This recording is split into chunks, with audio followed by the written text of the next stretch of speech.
साथ बदलते भारत की शान।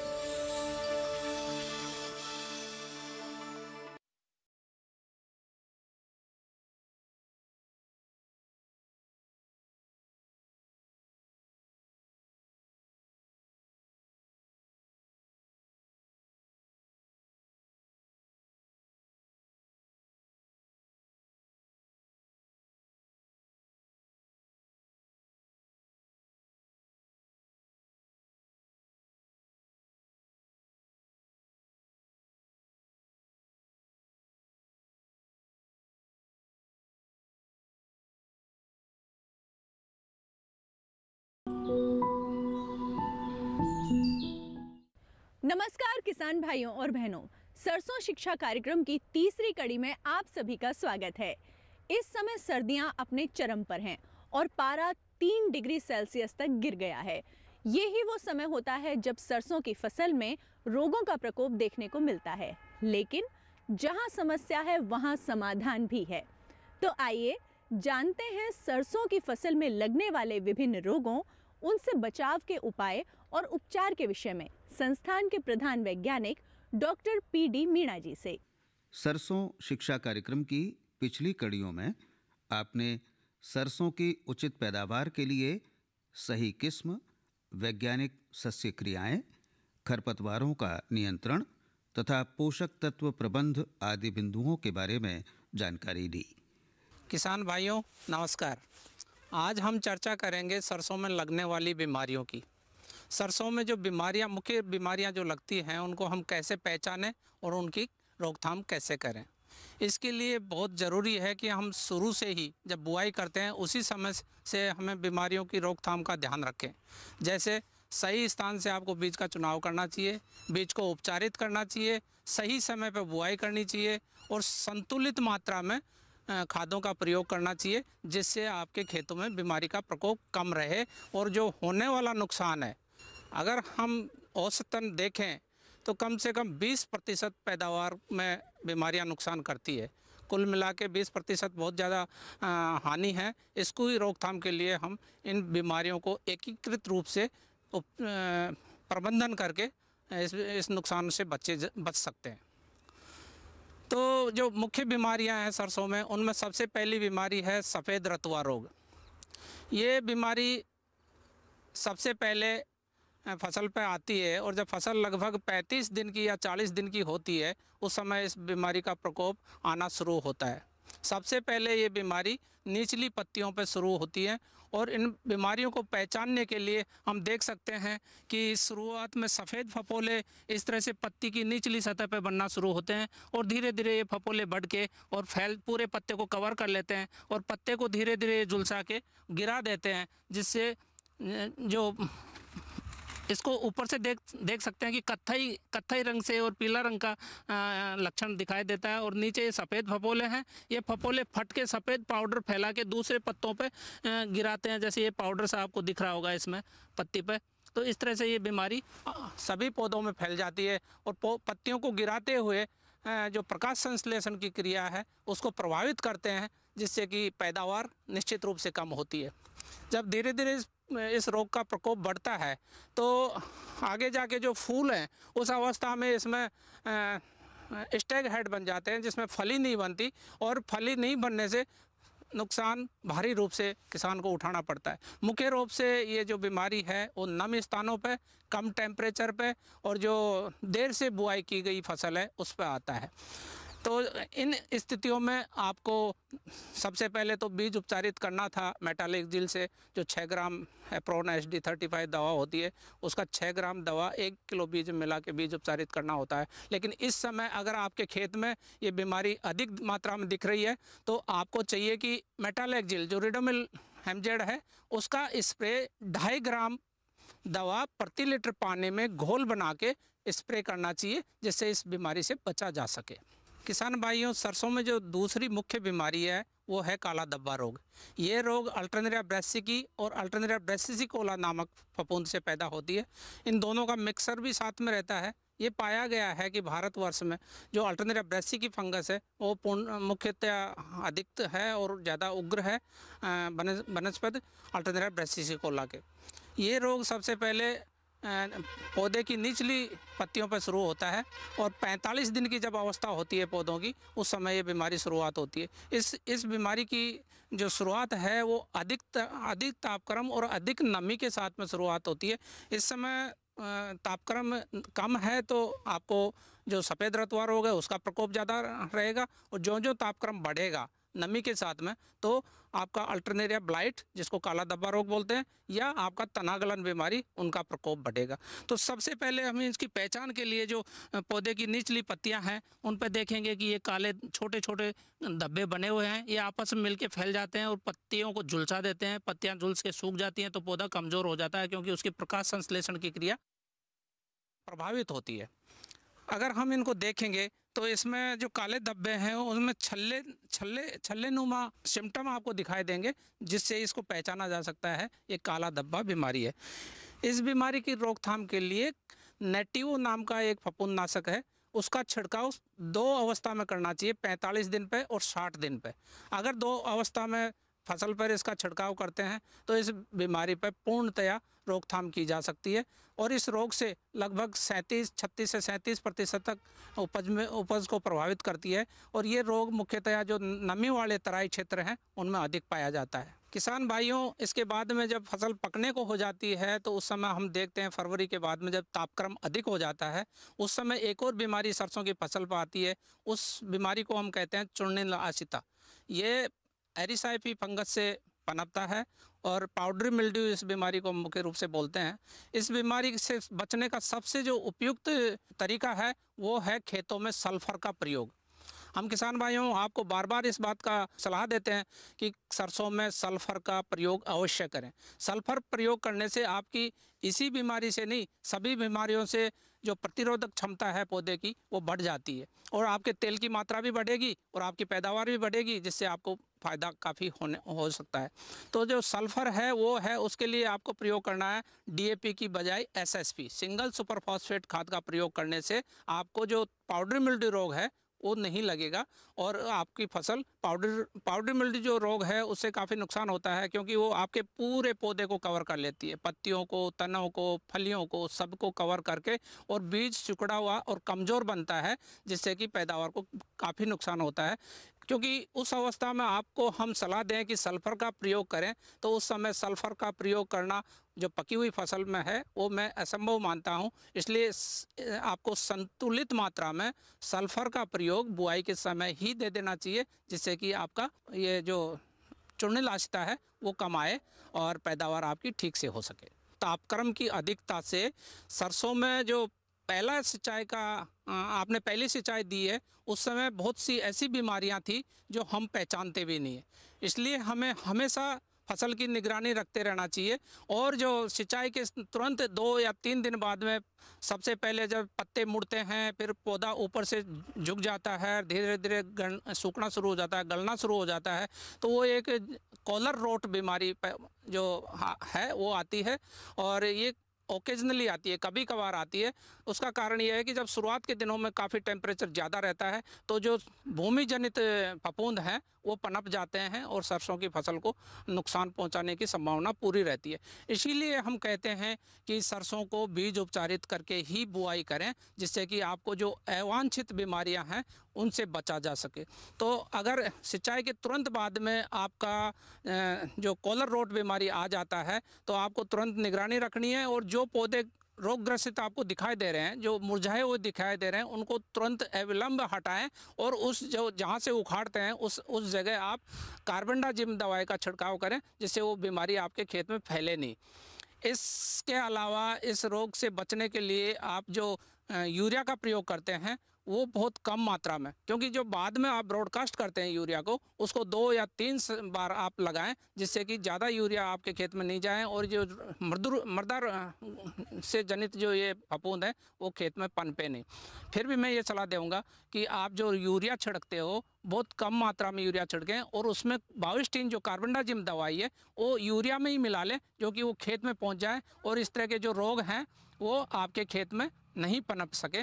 और मैंने आपको समय पे सिंचाई, समय पे बुआई, बीज उपचार और समय पे आप उसका पहचान करके सही समय पे आप दवाई छिड़काव कर लें तो आप सभी बीमारियों से जो होने वाली क्षति है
तापमान गिरने के साथ साथ समस्या होती है कोहरे और पाले की। पाला फसलों को नुकसान पहुंचाता है। आइए जानते हैं सरसों अनुसंधान के वैज्ञानिक से कि पाला पड़ने की स्थिति में किसान भाइयों को क्या करना चाहिए। इस समय मौसम में कोहरे पाले का प्रभाव है। इसका सीधा असर सरसों की पैदावार पर पड़ता है। साथ ही इसी समय कई बीमारियां भी प्रकोप करती हैं। हमारे साथ में सरसों अनुसंधान निदेशालय सेवर भरतपुर के प्रधान वैज्ञानिक डॉक्टर अशोक कुमार शर्मा जी हैं। डॉक्टर शर्मा जी, आज देखिए कितनी ठंडक है, तो सरसों की फसल में हमको इस मौसम में क्या क्या परेशानियां झेलनी पड़ती हैं और कोहरा विशेष तौर पे कैसे प्रभावित करता है? हाँ, देखिए किसान भाइयों, सरसों की फसल वैसे सर्दी की फसल है और काफ़ी हद तक ये सर्दी सहन कर सकती है, यानी कि कम तापमान सहन कर सकती है। लेकिन अगर वही कम तापमान काफ़ी लंबे समय तक रहता है तो इसके ऊपर विपरीत प्रभाव निश्चित रूप से पड़ेगा। तो सबसे पहले जैसे हम बात करें कि इस मौसम के अंदर दिसंबर अंतिम सप्ताह में और 15 जनवरी तक या कभी कभी जनवरी के अंत तक भी एक कोहरा बहुत यहाँ पे पड़ता है। तो कोहरा साधारणतः तब पड़ता है जब जैसे दिन में हवा चलना बंद हो जाए जी। और जो सापेक्षिक आर्द्रता है, रिलेटिव ह्यूमिडिटी है, वो 75% से अधिक हो जाए जी। तो जब वो 75% से अधिक होगी, हवा नहीं चलेगी, तो कोहरे का निर्माण होता है। आप देख रहे हैं जिस तरीके से आज ये कोहरा बन रहा है। और कोहरे में क्या होता है कि दिन में धूप अगर नहीं निकलती है बिल्कुल भी है, तो जैसे रात की जो ओस से गिरी हुई है वो भी पत्तियों पे जमी रहेगी और अप्रत्यक्ष रूप से कोहरे का प्रभाव पड़ता है, सीधा कोई प्रभाव नहीं पड़ता है। जैसे हम देख रहे हैं कि अभी हम दिन में ये कार्यक्रम शूट कर रहे हैं जी, लेकिन देखिए पत्तियों में हाँ बिल्कुल इस तरह क्यों, क्योंकि ये ऐसी स्थिति इसलिए आ गई है कि ये जो ओस की जो बूंदें हैं, अगर आप दिन में थोड़ी देर के लिए अगर धूप निकल जाती तो ये सब उसके लिए यूटिलाइज हो जाती, इसका कोई प्रभाव नहीं पड़ता। लेकिन अब लगातार अगर ये 3-4 दिन पड़ेगा तो क्या होगा कि पत्तियों में प्रकाश संश्लेषण की क्रिया बाधित होगी जी, बंद हो जाएगी। इससे पौधा भोजन नहीं बना पाएगा और उसका विकास रुक जाएगा। तो कोहरे का फसल के ऊपर एक तरह से अप्रत्यक्ष प्रभाव पड़ता है और कोहरे से बचाव का साधारणतः कोई उपाय नहीं है जी। आप किसान भाई ये ध्यान रखें कि 3 घंटे भी अगर दिन में धूप निकल आती है तो सरसों की फसल के लिए पर्याप्त है। फसल से उसको कोई विशेष नुकसान कोहरे से नहीं होगा दिन में अगर धूप निकल आती है। अब ये दूसरी बात आती है जो इस समय सबसे एक सर्दी के अंदर आती होती है पाले की। पाला एक बहुत बड़ी समस्या है और पाले से कभी कभी तो पूरी फसल भी नष्ट हो जाती है। पाले में क्या होता है कि जो आपका तापमान है वो 0 डिग्री सेल्सियस पे चला जाता है और 0 डिग्री सेल्सियस से जाने से क्या होता है, जो पत्तियों, फूल हो, पौध हो, उनकी जो कोशिकाएं होती है उसका पानी के अंदर जो कोशिकाओं में पानी होता है वो जम जाता है। जमने से उसका आयतन बढ़ जाता है और वो कोशिकाएं फट जाती है। सबसे पहले तो ये किसान भाइयों को परिस्थिति के अनुसार अगर जब ऐसी संभावनाएं बन रही है कि पाला आने की है तो आप अपनी फसल में हल्की सिंचाई कर दें। तो उससे क्या होगा कि जो पानी की वजह से आपका जो इसका पानी का जो पौधे के है उससे थोड़ी सी गर्मी सी मिलती है और उससे उसको वो तापमान गिर नहीं पाएगा वहाँ पे। तो इसके अंदर तो पाले से बचाव पहला। दूसरा ये है कि आप करीब 1% यूरिया के घोल का छिड़काव कर सकते हैं, सीधे यूरिया। हाँ, 1% का घोल बना के, ज़्यादा नहीं। तो उस समय उससे यूरिया के घोल से क्या होगा कि जो आपका इसके अंदर है वो जो तापमान कोशिकाओं के अंदर होता है उसको ज़्यादा गिरने नहीं देता है जी। गिरने के लिए, एक ये है।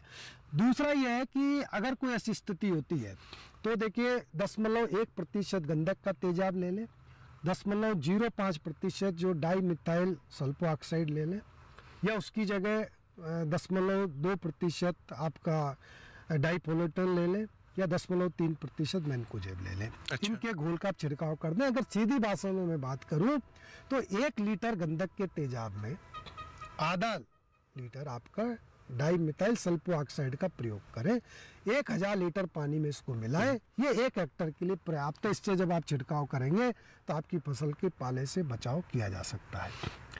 और लंबे समय तक अगर आप, जैसा आपने कहा उत्तर भारत में पाला पड़ता ही पड़ता है, तो जब फसलें लगाते हैं आप तो कोशिश ये करें कि आपके खेतों के अंदर किनारे किनारे के ऊपर है कोई बड़े पौधों की बाढ़ सी लगी रहे। जैसे आप देख रहे हैं उस साइड के अंदर है कि एक बाढ़ टाइप से ये बड़े पौधे जब आते हैं तो उससे क्या होता है कि एक थोड़ा सा तापमान इस तरीके का रहता है कि डायरेक्ट सीधी हवा का इसके प्रभाव नहीं पड़ता, तो बचा जा सकता है। और बहुत पहले एक सिफारिश की जाती थी, आज भी हम लोग करते हैं, कि हमारे किसान भाइयों के पास साधन नहीं होता इन सब चीज़ों के करने का। तो एक तत्काल ये होता है कि अगर आपके पास में आसपास कोई कूड़ा करकट है तो उसको जला दें, धुआं कर दें। हालांकि आप देख रहे हैं आजकल की धुआं के बारे में मना किया जाता है कि पर्यावरण को प्रदूषित कर सकता है, तो ये तो अंतिम उपाय के रूप में काम मिले। लेकिन अगर और कोई साधन नहीं है, फसल को बचाना है, तो फिर एक किसान के लिए एक सस्ता और सुगम साधन है कि धुएं से क्या तापमान ज़्यादा नीचे नहीं गिर पाएगा जी। तो ये चीज़ है। इसके अलावा और सबसे सस्ता एक उपाय ये है कि आप थायो यूरिया का छिड़काव कर सकते हैं। इसकी रिकमेंडेशन काफ़ी ज़्यादा की जा रही है। हाँ, इसकी रिकमेंड क्यों? इसमें क्या होता है, नाइट्रोजन और सल्फर होता है, फसल को कोई नुकसान नहीं होता है। और आप ये मान के चलिए कि 500 ग्राम 500 लीटर पानी में मिला के, यानी कि आपका 0.1% का घोल बना के वो आप सीधा 1 हेक्टर उसमें छिड़काव कर सकते हैं। तो ये इसमें सल्फर भी होती है, तो सल्फर पौधे को एक मजबूती प्रदान करता है और पाले से बचाव के लिए अभी ये बहुत अधिक सिफारिश की जाती है। तो किसान भाई इसमें महंगा भी नहीं आता, आप इसको इजीली कर सकते हैं। डॉक्टर साहब, जैसे हम देख रहे हैं कि ये अवस्था है फसल की, कुछ ज़्यादा समय से बोई गई फसल है तो फूल पे आ रही है, तो ये जो थायो यूरिया है इसका छिड़काव पाले की स्थिति बनने पर ही कर सकते हैं या उसको? देखिए, थायो यूरिया का छिड़काव किशन भाई आप तब करें जब आपकी 55 से 60 दिन की फसल जब फूल की अवस्था पे इसका छिड़काव करना चाहिए। जैसे कि अभी आप देख रहे हैं फूल की अवस्था आ गई, इस समय आप इस पे थायो यूरिया का छिड़काव कर सकते हैं।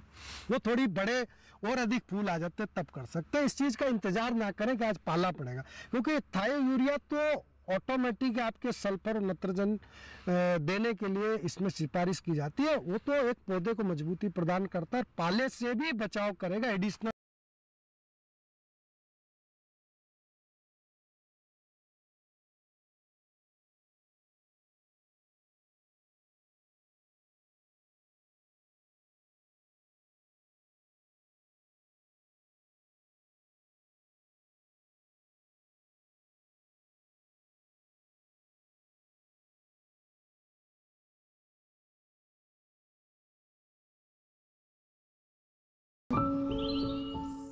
वर्तमान समय में प्रत्येक चीज को तकनीक से जोड़ दिया गया है। अगर हम कहें कि तकनीक मानव की मित्र है तो ये बात गलत नहीं होगी। इसी तकनीक के माध्यम से नित नई जानकारियां सहज ही सुलभ हो रही हैं। किसान भाइयों के लिए भी उनकी किसी भी समस्या के समाधान के लिए ये तकनीक बहुत ही कारगर है। आइए जानते हैं संस्थान के प्रधान वैज्ञानिक विनोद कुमार जी से कि ये तकनीक किस तरह किसानों की सहायता करती है। ये ऐप हिंदी तथा अंग्रेजी में एक द्विभाषी ऐप है जिसमें उन्नत किस्मों, सांस्कृतिक प्रथाओं, फसल प्रबंधन, कीट पतंगों तथा बीमारियों आदि पर राज्यवार और मौसम की विशिष्ट जानकारी प्रदान की जाती है। आज सूचना प्रौद्योगिकी हर क्षेत्र में महत्वपूर्ण भूमिका निभा रही है, चाहे वो मेडिकल हो, एजुकेशन हो, ट्रांसपोर्ट हो, कोई भी फील्ड हो, सूचना प्रौद्योगिकी एक अहम भूमिका निभा रही है। अब हमारे कृषि क्षेत्र में भी ये तकनीकी एक महत्वपूर्ण भूमिका निभा रही है। कृषि के क्षेत्र में अगर हम देखें तो सूचना प्रौद्योगिकी का उपयोग हम दो तरीके से कर सकते हैं। एक हम कहते हैं प्रत्यक्ष उपयोग और दूसरा कहते हैं अप्रत्यक्ष उपयोग। प्रत्यक्ष उपयोग क्या होता है कि आजकल हम देख रहे हैं कि बहुत सारी मशीनें हमारी कंप्यूटर ऑपरेटेड हैं। जैसे आजकल हमारे किसान भाई यूज कर रहे हैं ड्रोन टेक्नोलॉजी, तो ये हमारा मशीन ओरिएंटेड टेक्नोलॉजी है जिसको हम कंप्यूटर आधारित कह सकते हैं, हम आजकल मोबाइल के बेस्ड कह सकते हैं, जिनसे हम इनको ऑपरेट करते हैं। तो इस तरीके की तकनीक जो डायरेक्ट मशीन से ऑपरेट होती है, इनको हम प्रत्यक्ष कहते हैं। और भी एग्जांपल हैं, जैसे हम GIS या GPS बेस्ड जो टेक्नोलॉजी यूज करते हैं। आजकल हम कहते हैं कि IoT जो इंटरनेट ऑफ थिंग्स बेस्ड, जिसमें हम क्या करते हैं, सेंसरों को लिंक करते हैं और हम चिप बेस्ड मॉनिटरिंग करते हैं। तो जो इस तरीके की टेक्नोलॉजी हैं, इनको हम डायरेक्ट प्रत्यक्ष उपयोग करते हैं, इंफॉर्मेशन टेक्नोलॉजी का प्रत्यक्ष उपयोग बोलते हैं। अप्रत्यक्ष उपयोग में हम इस तकनीक का कैसे उपयोग करते हैं, ये तकनीक अप्रत्यक्ष रूप से किसान भाइयों, एक्सटेंशन पर्सनल और हमारे जो वैज्ञानिक व्यक्ति जो इस पर काम करते हैं, कृषि में जो काम कर रहे हैं, उनको ये सूचना के माध्यम से बौद्धिक स्तर पर उनको नॉलेज देती है, जिससे उनका ज्ञानवर्धन होता है। तो इस तरीके से हम अगर कहते हैं कि अप्रत्यक्ष रूप से जो सूचना प्रौद्योगिकी है, वो हमारे किसान भाइयों को एक जानकारी देती है, जिसके माध्यम से वो अपना ज्ञानवर्धन करते हैं और विभिन्न तकनीकियों के बारे में जानकारी प्राप्त करते हैं। DRMR के द्वारा किया गया कार्य के बारे में हम थोड़ी सी आपको जानकारी देंगे कि किसान भाई DRMR से इस तकनीक का उपयोग करके कैसे सूचनाएं प्राप्त कर सकते हैं। सरसों अनुसंधान निदेशालय ने एक अपनी वेबसाइट्स बनाई है, जिसका एड्रेस बता देता हूँ कि www.drmr.res.in। इस वेबसाइट पर सरसों से संबंधित बहुत सारी जानकारी पड़ी हुई है। किसान भाई यहाँ पर जाकर के सरसों से संबंधित जानकारी कलेक्ट कर सकते हैं। इस पर कुछ हम बताना चाहेंगे, कुछ पोर्टल्स हमने बनाए हैं, कुछ सॉफ्टवेयर्स बनाए हैं जो वेब आधारित हैं, जिस पर किसान भाई और एक्सटेंशन के व्यक्ति जाके उसकी जानकारी ले सकते हैं। तो कुछ हमने बनाए हैं, उनके बारे में हम पहले तो हम यही बताना चाहते हैं कि जो हमारी वेबसाइट है, इस पर बहुत सारी इन्फॉर्मेशन है। इस पर एक्सपर्ट्स के आपको मोबाइल नंबर मिल जाएंगे और आपको उनके ईमेल एड्रेस मिल जाएंगे। तो अगर किसान भाई को किसी एक्सपर्ट से डायरेक्ट संबंध स्थापित करना है, तो वो इस वेबसाइट पर आकर के और विभिन्न जो हमारे विषयों के एक्सपर्ट्स हैं, उनका पता ले सकते हैं यहाँ से, और उनसे अपनी जानकारी डायरेक्ट साझा कर सकते हैं और उसका हल प्राप्त कर सकते हैं।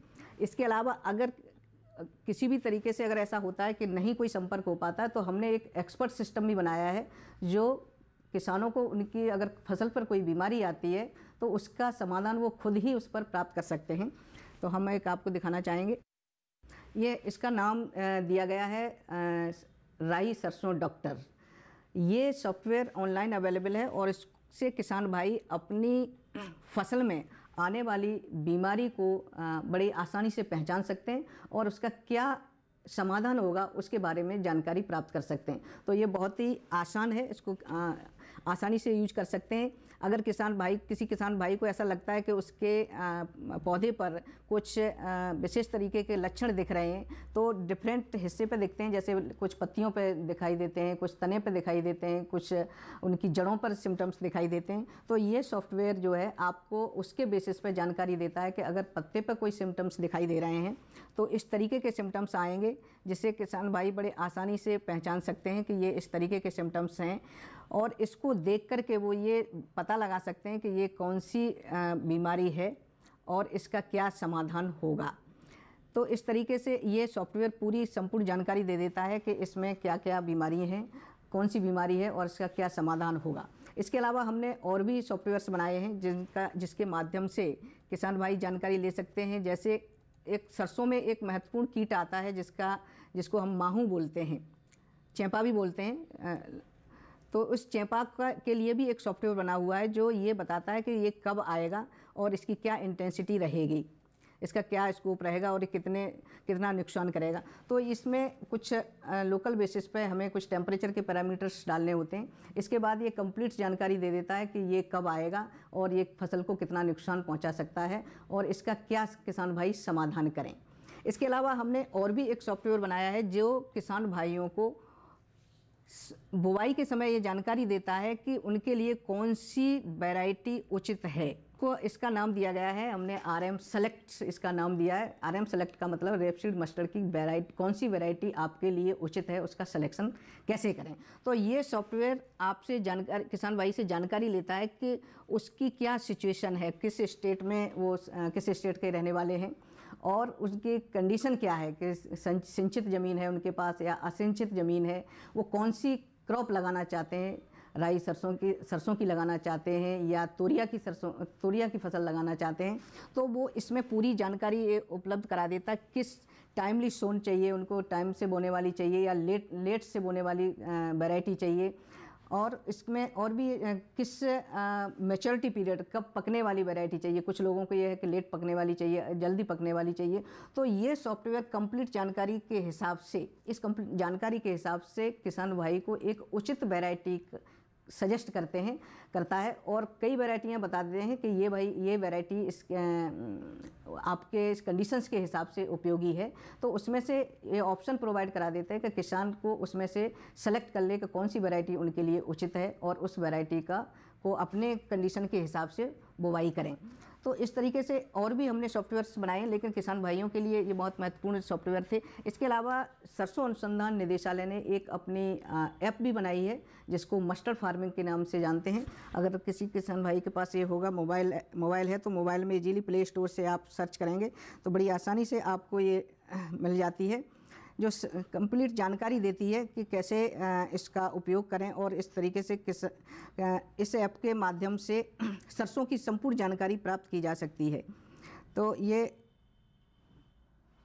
सरसों अनुसंधान की मोबाइल ऐप है जिससे किसान भाई सरसों के बारे में जानकारी प्राप्त कर सकते हैं। इसमें कौन कौन से कीट आते हैं, कौन कौन से खरपतवार जो सरसों के लिए नुकसानदायक हैं, क्या इनका प्रबंधन हो सकता है, उन्नत किस्में, तो ये सारी जानकारी इस ऐप के माध्यम से किसान भाई प्राप्त कर सकते हैं। आज की कड़ी में बस इतना ही। अगली कड़ी में कुछ और महत्वपूर्ण जानकारियों के साथ हम होंगे एक बार फिर से हाजिर। तब तक के लिए नमस्कार।